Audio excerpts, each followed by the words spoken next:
Hello बच्चों, let's read the question. The question says the cubic unit cell structure of a compound containing cation M and anion X is shown below. When compared to the anion, the cation has smaller ionic radius. Choose the correct statement.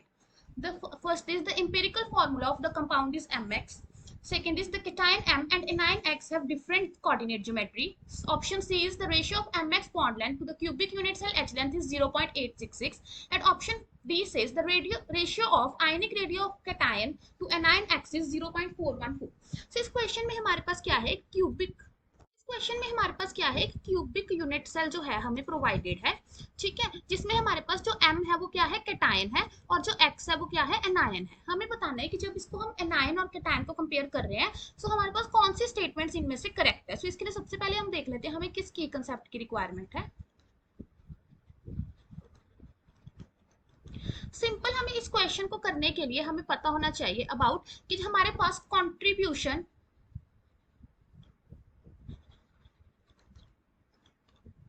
Of atom at ages and face, ठीक है। हमें पता होना चाहिए कि जो atoms है उनकी कंट्रीब्यूशन एजेस पे कितनी होती है, फेस पे कितनी होती है। सेकंड, हमें क्यूबिक यूनिट सेल के बारे में नॉलेज होनी चाहिए। सो अब हम इस क्वेश्चन में अगर देखें, हमारे पास जो ये डार्क ब्लैक है ये हमें m दे रखा है और जो सर्कल है वो हमें x दे रखा है। सो हमारे पास m क्या है, कैटायन, और x मान लेते हैं हम एनायन, सपोज कर लेते हैं। सो हमें क्या बता रखा है इस केस में, जो फर्स्ट स्टेटमेंट है वो क्या कह रही है, the empirical formula of compound is mx। अब हमें इसके लिए इंपीरिकल फॉर्मूला निकालना है। सो अगर हम देखें, हमने क्या कहा, ये कैटायन है m। सो अगर हम देखें हमारे पास जो मैट ये है ये कहाँ पे प्रेजेंट है, फेस सेंटर पे, ठीक है। सो ये अब हमारे पास कितने एटम्स शेयर करेगी, देखो एक तो ये इसके साथ है, बिल्कुल इसके साथ वाला जो क्यूब होगा ये वाला एटम उससे भी शेयर होगा, ठीक है। सो हम कह सकते हैं कि जो x है उसकी कंट्रीब्यूशन, सॉरी जो m है उसकी कंट्रीब्यूशन कितनी हो जाएगी, 1/2। सो टोटल m है कितने, 2। सो ये हमारे पास कितना आ गया, m।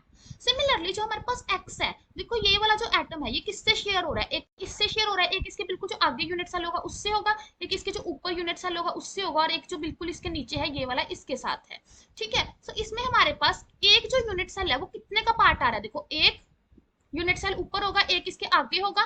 सो यहाँ पे हमारे पास 1/4 कॉन्ट्रीब्यूशन आ रही है, और हमारे पास है कितने, ये 4x। तो हमारे पास कितना आ गया, x। तो इसको अगर हम फॉर्मूला बनाना चाहेंगे तो हमारे पास क्या बन जाएगा, mx। तो हमारा जो ये वाला फॉर्मूला है mx, ये हमारे पास क्या है, करेक्ट। इन्होंने कहा था कि जो इंपीरिकल फॉर्मूला है वो mx होगा, सो ये हमारा करेक्ट है। सो हम इसे क्लीन कर लेते हैं डायग्राम को नेक्स्ट पार्ट करने के लिए। सो अब हमारे पास जो नेक्स्ट फॉर्मूला है वो क्या कह रहा है, नेक्स्ट स्टेटमेंट क्या कह रही है, the cation m and anion x have different coordination geometry. अगर हम ध्यान से देखें हमारे पास, देखो जब भी हमारे पास इस टाइप का कोई स्ट्रक्चर होता है mx, जैसे कि NaCl, CsCl, सो हम caesium chloride, so in case में हमारे पास जो कोऑर्डिनेट ज्योमेट्री होती है वो सेम होती है, ठीक है। सो इस केस में तो क्या कह रहे हैं कि इनके डिफरेंट कोऑर्डिनेट ज्योमेट्री है, तो ये हमारी स्टेटमेंट क्या हो गई, रॉन्ग हो गई। जैसे कि अगर हम अब देखें हमारे पास ये पर्टिकुलर एटम है, अगर हम देखेंगे कि अपने ऊपर वाले एटम से शेयर है, इधर शेयर है, इधर जो यूनिट सेल होगा उसके साथ है, इधर है, ठीक है। तो हमारे पास इसके जो आगे होगा उसके साथ भी है और जो पीछे है उसके साथ भी है, तो इसका जो कोऑर्डिनेशन नंबर है वो 6 आ गया। कोऑर्डिनेशन नंबर मींस इमीडिएटली हमारे पास इसके साथ कितने एटम्स अटैच है, तो ये तो हो गया कैटायन का कितना हो गया, 6। सिमिलरली एनायन का भी 6 होगा। कैसे, एक तो हमारे पास हो गया ये आगे, एक पीछे, एक ऊपर, एक नीचे, एक इधर और एक इधर, सो इसका भी 6 है। तो कितना हो गया, 6:6। तो कोऑर्डिनेशन ज्योमेट्री हमारी m और x की सेम आ रही है, बट ये क्या कह रहे हैं, क्या होगी coordination geometry different. So option B हमारा क्या हो गया, इनकरेक्ट। अब हमारा ऑप्शन सी क्या कह रहा है, the ratio of mx bond length to the cubic cell edge length is 0.866। So अब इस क्वेश्चन को करने, इस पार्ट को करने के लिए हम मान लेते हैं हमने इस यूनिट सेल का इतना सा पार्ट ले रहे हैं, दिस पार्ट ओनली, ठीक है। सो अगर हम सिर्फ इतना सा इसका पार्ट लेंगे तो हमारे पास जो ये वाली हो जाएगी, कितनी हो जाएगी, a/2। हम मान लेते हैं कि जो a है वो हमारी एज लेंथ है किसके, यूनिट सेल की, सो ये a/2 हो जाएगी। सो इसको हम नेक्स्ट स्लाइड पे ड्रॉ करते हैं। सो हमारे पास क्या है,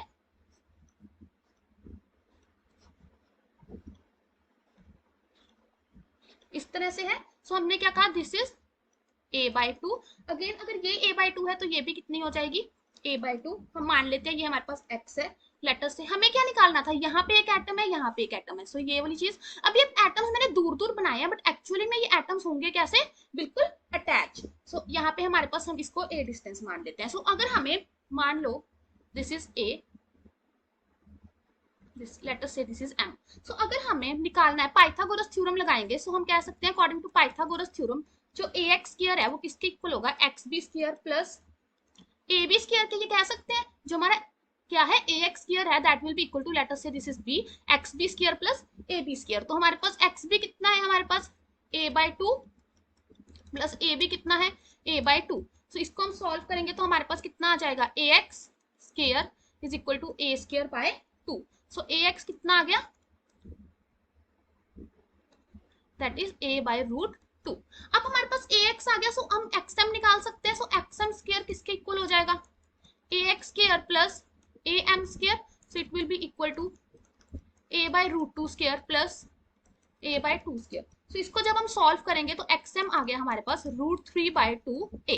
अब हमारा ऑप्शन क्या कह रहा था, the ratio of M X bond length to cubic unit cell. अब ये क्या थी, ये एम एक्स बॉन्ड लेंथ थी है हमारे पास। सो अब इसको लिए अगर हमारे पास एक मान लो इनमें से कैटायन है और एक एनायन है, सो लेट अस से ये हमारे पास R पॉजिटिव है तो ये R नेगेटिव होगा। सो हम कह सकते हैं कि ये जो XM है, ये एटम्स हमने दूर दूर बनाए हैं बट आपस में तो ये पास है, तो ये किसके इक्वल हो जाएंगे, R positive plus R minus के। सो हम ये चीज लिख सकते हैं that root three by two A is equal to R plus plus R minus. So अगर हमें R plus plus R minus divided by A की वैल्यू चाहिए तो वो कितनी आ जाएगी, रूट थ्री की वैल्यू पुट करेंगे तो ये आ गई 0.866। तो इन्होंने हमारे पास यही कहा था, ये तो हमारे पास क्या होगी, mx की bond length divided by edge length.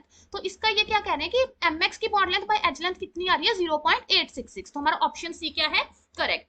And में कह रहे हैं the ratio of ionic radii of cation m to anion x is 0.414। So ये हमारे पास रॉन्ग है क्योंकि इस केस में हमारे पास एक क्यूबिड वॉइड जनरेट होगा और उस केस में ये वैल्यू कितनी होती है, 0.732। हम ये देख भी लेते हैं, हमारे पास क्या आया था, R positive plus R minus equal to 0.866 A. अब ए हमारे पास क्या थी, ए क्या थी, एज लेंथ थी हमारे पास। सो एज लेंथ क्या है, ये जो हमारे पास डार्क डार्क पोर्शन है इनके बीच का डिस्टेंस। सो इसके बीच में हमारे पास ये किसके इक्वल है, this is equal to 2R minus. कैसे, एक हमारे पास R माइनस है, दूसरा भी R माइनस है। सो ये है ओवरऑल किसके इक्वल, ए के इक्वल है। तो हम कह सकते हैं कि हमारे पास जो ए है वो किसके इक्वल है, 2R माइनस के। सो हम इसमें पुट करेंगे तो हमारे पास आ जाएगा R plus plus R minus equal to 0.866 into 2R minus. So हमारे पास क्या आ गया, R plus by R minus plus R minus by R minus is equal to 1.732। So यहाँ से R plus by R minus कितना आ गया, 0.732। सो हमारा ऑप्शन डी क्या हो गया, करेक्ट इनकरेक्ट हो गया क्योंकि ये क्या कहना है, 0.414। सो करेक्ट ऑप्शन क्या आएंगे, option A and C. Hope you find the answer, best of luck.